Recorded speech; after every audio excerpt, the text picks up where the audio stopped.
Good morning, everyone. Welcome to Asian Leadership Conference 2020. We have a very special guest today, Ambassador Harry Harris. A quick introduction. U.S. Ambassador to South Korea. He was nominated by President Trump in May 2018. He's the first Asian American to hold 4-star rank in the U.S. Navy and the first to head U.S. Pacific Command, now known as Indo-Pacific Command. He was born in Japan, raised in Tennessee and Florida. Ambassador Harris' father also served in the U.S. Navy and was a veteran of both World War II and the Korean War. By the way, today is International Memorial Day for UN Korean War veterans. So we have Ambassador Harry Harris. He's going to talk to us about the future of U.S.-South Korea Alliance. Ambassador? Thank you, Joo-hee, for that kind introduction. And good morning from Seoul. Being the warm-up act for President Bush and Deputy Secretary of State Steve Biegun at this virtual podium is like being the vegetables your mom used to make you eat before you could have the ice cream. I believe I'm scheduled to occupy your screens for the next 30 minutes or so, so now would be a good time, in my opinion, to get in your last emails before President Bush and Deputy Secretary Biegun appear. For those who are still with me, I'm honored to be joining you today on U.S. Veterans Day, and I salute all the men and women who've served in uniform to defend our freedoms at home and abroad, including here in the Republic of Korea. 2020 has been a momentous year for sure, and it's been an especially meaningful year for the USROK Alliance. This past June, we commemorated the 70th anniversary of the start of the Korean War. This important milestone has given us the opportunity to reflect on the rich and compelling history of our alliance, forged in the blood and in the crucible of war. And it also allows us to look to the future, to strengthen this dynamic alliance for generations to come. The Republic of Korea and the United States are bound together through our militaries, our economies, our peoples, our experiences, and our values, including our commitment to democracy and the rule of law. And speaking of democracy, I know that there's a great interest in the outcome of the U.S. elections. As you well know, the vote tallies for President and President-elect have yet to be certified, and I'm certainly not here to make any special announcements. I'm just as excited as all of you to witness American diplomacy and democracy in action. Winston Churchill famously said, "Democracy is the worst form of government except for all the others." Democracy can be raucous and discordant, and there's no shortage of competing, passionate views, especially in a vibrant, free, and diverse society such as ours. But I'm sure we can all agree that a society in which we can freely and safely express our views is preferred over any alternative. Regardless of the outcome, I'm confident that we'll have a leader who values the U.S.-ROK Alliance and is prepared to work together to maintain and enhance its strength well into the future. Naturally, there are challenges and disagreements within the U.S.-ROK Alliance, which is to be expected in any co-equal relationship spanning 7 decades. The U.S. and the ROK continue to work at the highest levels on issues such as the Defense Burden Sharing Agreement or Special Measures Agreement, the future command structure for Korean and American forces here on the peninsula through the transition of wartime operational control or OPCON, trilateral U.S., ROK, and Japan, and regional cooperation, and the way forward on the DPRK.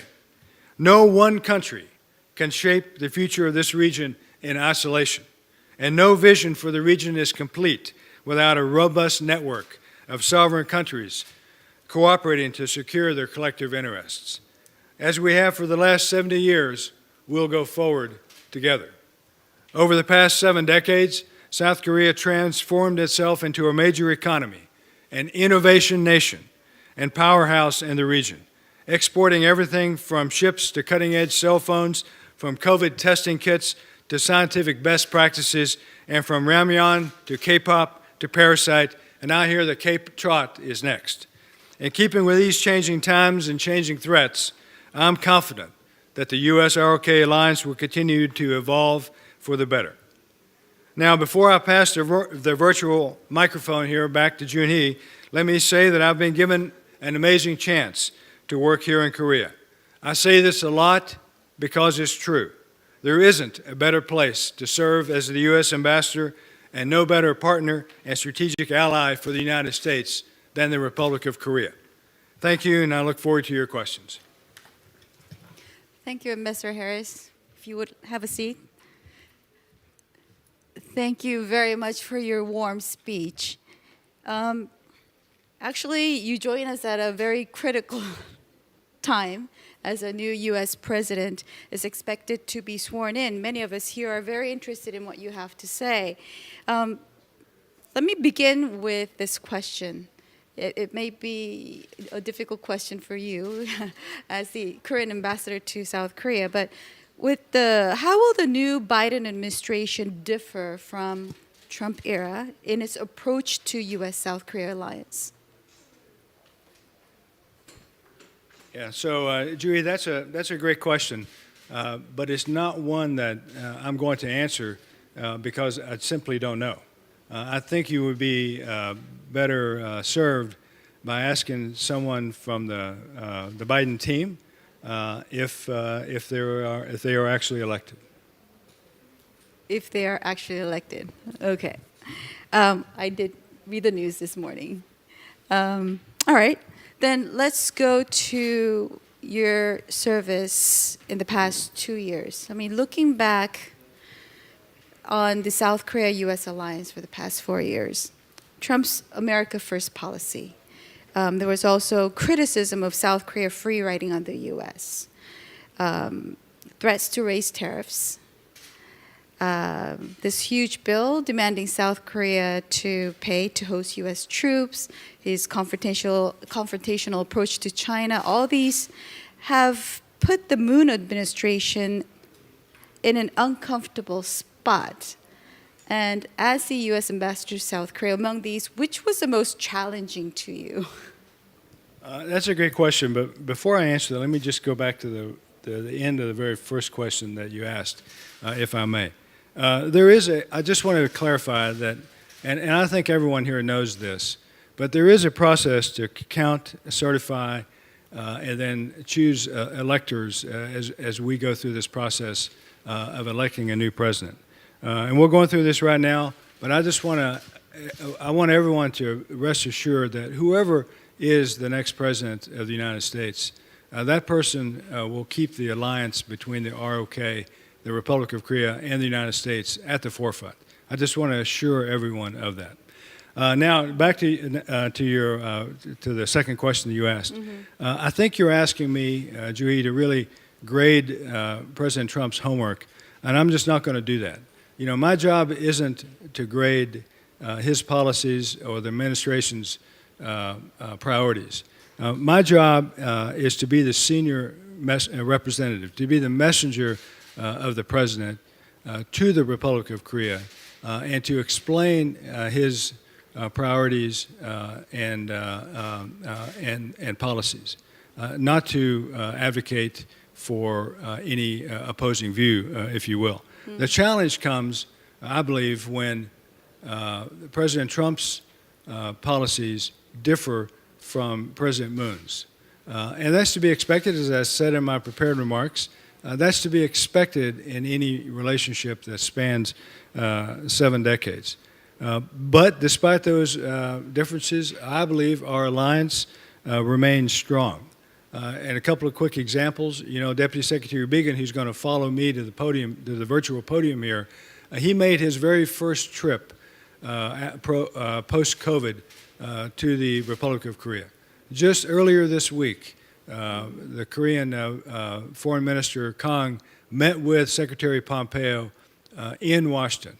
And Deputy Secretary of State Napper is here in Korea also to address this conference. So I think those are just indicators of how serious that we take the relationship and the alliance. I understand that you would not comment further on my question, but personally, which was most challenging to you? To which topic did you consider the most or spend time thinking about it? Yeah, I think, you know, any of those issues that we have a different view than the Republic of Korea. All of those issues take time in their time, and there's a handful of those, and they certainly take more time than the issues that we see eye to eye on, because those take no time from a diplomatic perspective overseas. So I would say all of those issues, and you've named a couple there that we don't see eye to eye on, but we are working together. We're committed to working together to get to a good answer on those. Well, then let me put it this way. What was the driving force that kept South Korea-U.S. alliance together then? Yeah, I think it's a combination of shared values, of primarily democracy and the rule of law.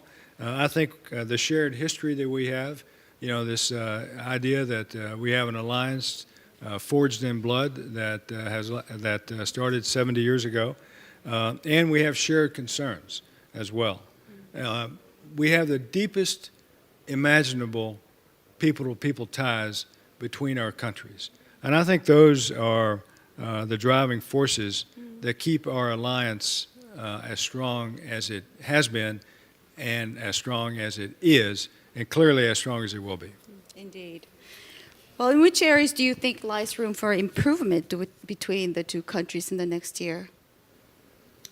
I think what we need to do is continue to work together on those issues that I just mentioned, and fall back on our shared values, our shared histories, our shared concerns when we differ, as we inevitably will, as alliances and allies inevitably do. Well, let's go to North Korea. Pursuing engagement. For North Korea, a new president in office presents a conundrum, especially if Biden, well, I'll refrain from saying anything about that. But do you see the top-down approach under Trump shifting to a new direction in terms of nuclear? Yeah, again, I don't have an opinion on the direction that the Biden team would take the relationship with North Korea. I'll just say that I think the outcomes of President Trump's approach speak for themselves. I mean, he and KJU, Chairman Kim from North Korea, they agreed on a vision of transformed relations, of peace on the peninsula, of denuclearization, first and foremost, and all of these leading to a brighter future for North Korea if North Korea walks through the door. I think that's important. The outcomes, again, speak for themselves in the sense that in the last 3 years, North Korea has not tested nuclear weapons. They have not tested long-range ballistic missiles. They have returned the remains of Korean War killed in action as part of the agreement. And the North and South Korea have a comprehensive military agreement. So I think these are outcomes of President Trump's top-down approach, and whether that's the approach that'll be taken in the future, I think remains to be seen. Well, I could imagine, I've been covering North Korea for the past 20 years, and I could imagine North Korean leader Kim Jong-un right now scratching his head, wondering how to play this without President Trump. He's also running out of time, and we all know that when North Korea feels threatened, they resort to high-intensity brinksmanship. And where does the nuclear issue stand to Washington right now in terms of timeline and priority? It seems that in the past year or so, because of the elections, North Korea had been put behind for some time. And I think South Korea and North Korea and all watchers are wondering, where does North Korea stand in terms of America's timeline and priority? Yeah, I think that, well, yeah, I'll take the easy way out and just simply say that that's a question really for North Korea. But I think that there's no reason that the American election itself should pose a threat to North Korea. So, but whether North Korea feels threatened because of it, it's hard to say. But I will say that U.S. forces in Korea, in conjunction with the Korean Armed Forces, remain ready for any outcome. And we'll continue to be optimistic that that threat from North Korea won't materialize in any concrete way. I do think, though, that North Korea, the issue of North Korea remains a top priority for the United States, regardless of the outcome, the final outcome of the election cycle that we're going through now. Deputy Secretary Began's speaking at this forum is a case in point, as is Deputy Assistant Secretary of State Napper's time with you all later this evening as well. What have you learned about North Korea during your service here? What was most surprising to you? We've seen a lot of development in the past 2 years with the ongoing summits, and South Korea too. I think many of us have realized new things about North Korea. But personally, from your experience, what was most surprising to you? Well, I think the most surprising thing was the fact that we had a summit at all, right? I mean, as you mentioned in your introduction to me, I was the Pacific Command commander in 2017 at the height of fire and fury, where North Korea was testing nuclear weapons willy-nilly and firing ballistic missiles almost everywhere. I remember that. Yes. And at that time, I could not have foreseen, I could not have predicted, and I did not predict that in less than a year's time, the President of the United States and the Chairman of North Korea would see eye to eye in a meeting in Singapore and have a summit. Follow that with another summit in Hanoi, follow that with the Panmunjom SNAP summit, if you will. That was an amazing sequence of events. And I was able to accompany President Trump to Panmunjom, and that was remarkable for me, given my history in this region and my previous job. What about your service here in South Korea? What was most surprising to you? Or what have you learned while you were in South Korea? Well, I've learned actually what I suspected all along, and that is what a great country this is and what great people the South Koreans are. I've been welcomed with open arms. My family has been welcomed as well. The stories that my father told me about the South Koreans when he was a Navy man here during the Korean War and afterward came true, were validated. And I've been refreshed by that. I've been invigorated by the experience. And I look back with my 2.5 years here with nothing but great memories. That's good. Good to know. Let's go to the burden sharing, defense burden sharing commitment. You did mention that in your speech. It's been stalemated for months, the negotiations. What would make a breakthrough in this negotiations? Yeah, I'm not the negotiator. You know, I don't have a role in the negotiations per se. We have a new negotiating team, and perhaps the new negotiator, Donna Welton, will be able to find a breakthrough. I think the important thing to keep in mind is that the United States, while our initial ask was high, we have come down quite a bit in what we desire of South Korea. South Korea's initial offer was low, probably to be expected, but South Korea has not come up to the degree that the U.S. has dropped our initial ask, our initial offer, if you will. So I think there's room there still for negotiations, and that's why we have professional negotiators on both sides to carry out this important issue between our countries. This is really about fairness, and we want to reduce the burden on the American taxpayer for what they are paying for defending this country, and somewhere between where we are and where we need to be, there's that magic space for negotiators to crawl into and to come up with a solution and then boldly walk out of. So you're positive about the outcome? I am positive because I'm positive about the alliance. Right. And one last question. We're running out of time. You mentioned this also in your speech. You know, tensions between Seoul and Tokyo still have no signs of abating. And I think your opinion on what could be done to resolve this would be very much appreciated. You know, as you said, you know, you cannot come to diplomacy as an isolated nation. We all have to work together. And also, I would like to add whether, you know, personally, because of your heritage, you were born in Japan.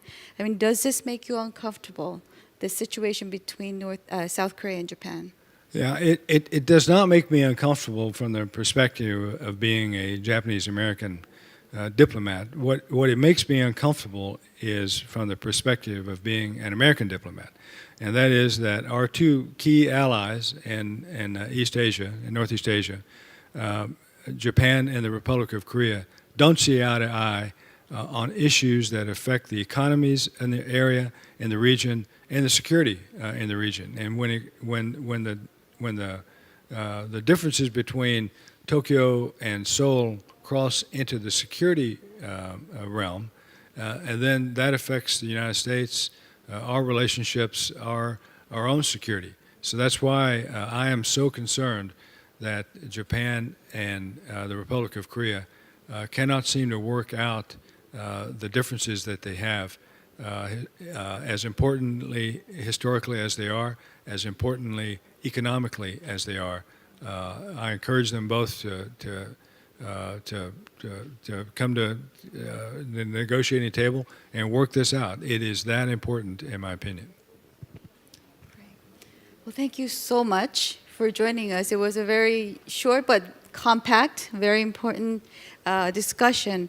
I hope you stay safe during COVID. I hear no COVID positive patients from the embassy, correct? Yeah, you are correct. We are very fortunate that we have a strong medical team at the embassy, and we're fortunate that we are an embassy in the Republic of Korea. All right. Thank you very much. Thank you. Thanks, everybody.